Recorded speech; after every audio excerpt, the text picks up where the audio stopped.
तो आज का टॉपिक हमारा क्या है, स्प्लिट कंपनी डेटा। ठीक है, अब ये यूज़ कब करते हैं, जब हमारा डेटा बहुत, जब डेटा के अंदर हमें डेप्थ में चेक करना होता है चीज़ें। ठीक है, फॉर एग्जांपल मेरी कंपनी का जो डेटा है, कंपनी के अंदर जो डेटा है वो कितने साल का है, 2 साल का डेटा।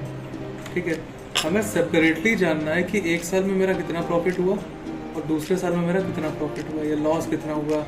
सारे हमें लेजर्स चेक करने हो या फिर प्रॉफिट एंड लॉस चेक करना हो। ठीक है, अगर इन चीज़ों को हमें एग्जामिन करना होता तो हम क्या यूज़ करते हैं, स्प्लिट कंपनी डेटा। ठीक है, जब हमें डेटा, एक ही डेटा को दो पार्ट्स में डिवाइड करना होता है। ठीक है, तब हमें यूज़ करना होता है। तो कुछ हम एग्जाम्पल से थ्रू समझते हैं, क्रिएट करते हैं। फॉर एग्जाम्पल परचेज,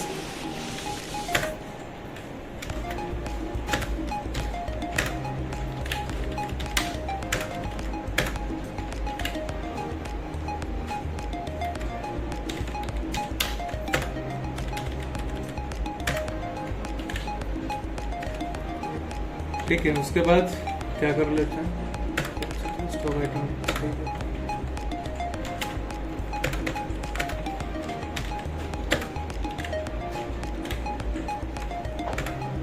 ठीक है, सबसे पहले तो हमें काम क्या करना पड़ेगा, अगर हम 2 साल के हिसाब से भी समझने के हिसाब से कर रहे हैं तो मेरा जो पीरियड होना चाहिए, करंट पीरियड, ये भी चेंज होना चाहिए। यहाँ पे क्या दिखा रहा है, सिर्फ 1 साल का ही दिखा रहा है, 25 से 26। तो उसको क्या करेंगे, सबसे पहले चेंज करेंगे ऑल्ट F2 से। ठीक, यहाँ पे क्या कर देंगे, 31 3 27 कर देंगे। अभी 2 साल का हो गया हमारा, मतलब ये 2 साल की कंपनी का डेटा हो गया हमारा। अब क्या करेंगे, वाउचर्स पे चलते हैं। ठीक, डेट हमारी क्या दिखा रहा है, 1 अप्रैल 25 दिखा रहा है, ये 1 साल के डेटा है।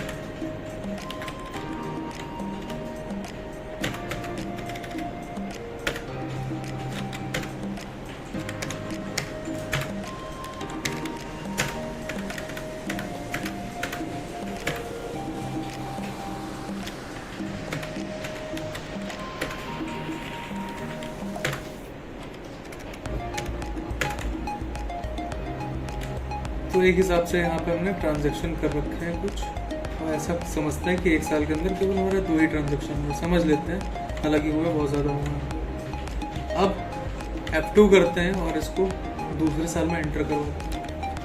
ठीक, क्या हो जाएगा, 26। ठीक है, मान लेते हैं 1 साल में हमारा केवल 2 ही ट्रांजैक्शन हुए, ऐसा तो होगा नहीं बट फिर भी मान लेते हैं समझने के लिए। यहाँ पे सेल कर देते हैं।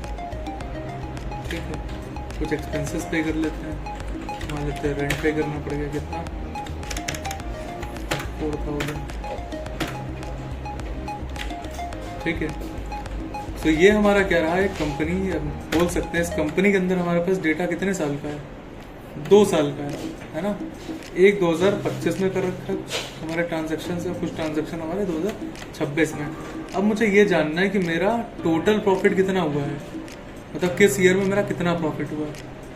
और मान लेते हैं जो डेटा है हमारा, हर दिन कुछ ट्रांजैक्शन हो रहे हैं 150, तो साल भर के अंदर बहुत ज़्यादा ट्रांजैक्शन होंगे, उसको हमें कंपाइल करके ढूंढ पाना मुश्किल होगा कि किस ईयर में मेरा कितना प्रॉफिट हुआ है। ठीक है, तो हम क्या करेंगे, यहाँ से इस कंपनी के अंदर से 2 कंपनी और निकालेंगे अलग अलग, मतलब एक 25 वाली कंपनी निकालेंगे और एक 26 वाली कंपनी निकालेंगे। ठीक है, सो कैसे करेंगे, वो हम करेंगे स्प्लिट कंपनी डेटा के थ्रू।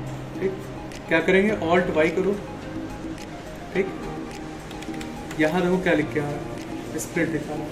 ठीक है, स्प्लिट पर क्लिक करना है, सबसे पहले क्या करना है, वेरीफाई डेटा करना है कि डेटा हमारा सही, हमने ट्रांजेक्शन पोस्ट किया नहीं किया। ठीक, एंटर करते हैं तो क्या बता रहा है, नो एरर्स फाउंड, मतलब कोई लेजर्स में कोई दिक्कत नहीं है, ट्रांजैक्शन में कोई दिक्कत नहीं आती है। ठीक, दोबारा से ऑल्ट वाई करना है एंड ट्रांजैक्शन पे आना है और क्या करना है, हमको स्प्लिट कंपनी डेटा करना है। इस बार यहाँ पे क्लिक करेंगे तो यहाँ पे हमें क्या लिख के आ रहा है, इसको भी समझ लेते हैं। यह हमारी कंपनी का नेम है। ठीक है, बता रहा है स्प्लिट कहाँ से कर रहा है, आपका कर रहा है 1 अप्रैल 26 से, मतलब 25 वाला अलग करेगा, जिसमें लिख के भी आ रहा है कि name of the first company, जो फर्स्ट कंपनी आपकी बन रही होगी वो कहाँ से होगी, 1 अप्रैल 25 से दूसरी कंपनी आज बन रही है 1 अप्रैल 26 से। तो मतलब उस एक कंपनी से, पेरेंट कंपनी से 2 अलग अलग कंपनी निकल के आ रही है हमारी, ठीक है। अब धीरे धीरे प्रोसेस करेगा।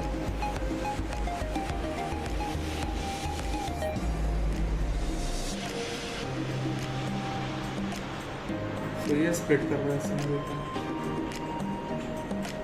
अब ध्यान से देखिए, एक ही कंपनी थी हमारे पास, ये मेन कंपनी, इससे हमारी 2 कंपनी और निकल गई। कौन सी? एक ये कंपनी निकल गया, एक ये कंपनी, ठीक है। तो जो मेन कंपनी हमारी ऑलवेज ऐसे ही रहेगी, ऐसा मत समझिएगा कि इससे पूरा डेटा हमारा इधर उधर चला गया, नहीं। ये हमारी पेरेंट कंपनी है, मतलब ये मेन कंपनी है, इसके ही अंदर भी सारा डेटा 2 साल का कंबाइन है, ठीक है। लेकिन उसमें से डेटा हमने अलग अलग निकाल दिया है, एक 25 के लिए और एक 26 का निकाल लिया, ठीक है। तो अब ट्रांजैक्शन देख भी लेते हैं। तो अभी हमारी कंपनी कौन सी खुली हुई है? अप्रैल 26 वाली। चेंज करके 25 वाली पहले चेक करते हैं। वाउचर या डे बुक में जाते हैं, क्या 25 में कुछ डेटा है हमारे पास, देख लेते हैं, ठीक है। F2 करते हैं और 25 में 2 ही ट्रांजैक्शन लोगों ने किए थे, तो ये दिखा रहा है। यहाँ पे अगर 26 का भी डेटा दिखा रहा होता तो यहाँ पे हमें एक सेल और एक रेंट वाला भी दिखा रहा होता, लेकिन यहाँ पे सिर्फ 25 का ही दिखा रहा है हमको। अब इसके थ्रू प्रॉफिट लॉस भी देख लेते हैं, इस साल के अंदर मेरा प्रॉफिट कितना होगा, ठीक है। नेट लॉस दिखा रहा है, कितने का दिखा रहा है? 26 रुपये का। अगर हम 25 का देखें डेटा तो उसके अंदर हमारा लॉस नजर आ रहा है, ठीक है। अब नंबर आता है, इस वाली कंपनी को देख लेते हैं, 26 वाली कंपनी को, ठीक है। अगेन डे बुक पे आते हैं, F2 करके डेट को चेक करते हैं और कंफर्म करते हैं कि क्या सही है कि नहीं। अब इस वाले के अंदर हमको एक रेंट और एक सेल दिखनी चाहिए, ठीक है, दिखा रहा हूँ। अब आते हैं इसका प्रॉफिट एंड लॉस चेक कर लेते हैं। तो यहाँ पे हमें क्या दिखा रहा है? यहाँ पे 9,000 का लॉस दिखा रहा है, ठीक है। तो कुल मिलाकर अलग अलग सेपरेट हमने तरीके से देख लिया कि हमारा 25 में कितना लॉस है और 26 में कितना लॉस है। लेकिन जब हम कंबाइंड डेटा को देखते हैं, उसके अंदर जब प्रॉफिट चेक करते हैं तो कितना दिख रहा है? प्रॉफिट हमें जो लॉस दिख रहा है वो कितने का? 35,000 का लॉस दिख रहा है। इसी को मैंने अलग अलग पार्ट्स में देखा तो हमें क्या पता लगा कि इसमें इतना लॉस है, उसमें इतना लॉस है। तो ये था आपका टॉपिक, स्प्लिट कंपनी डेटा, ठीक है।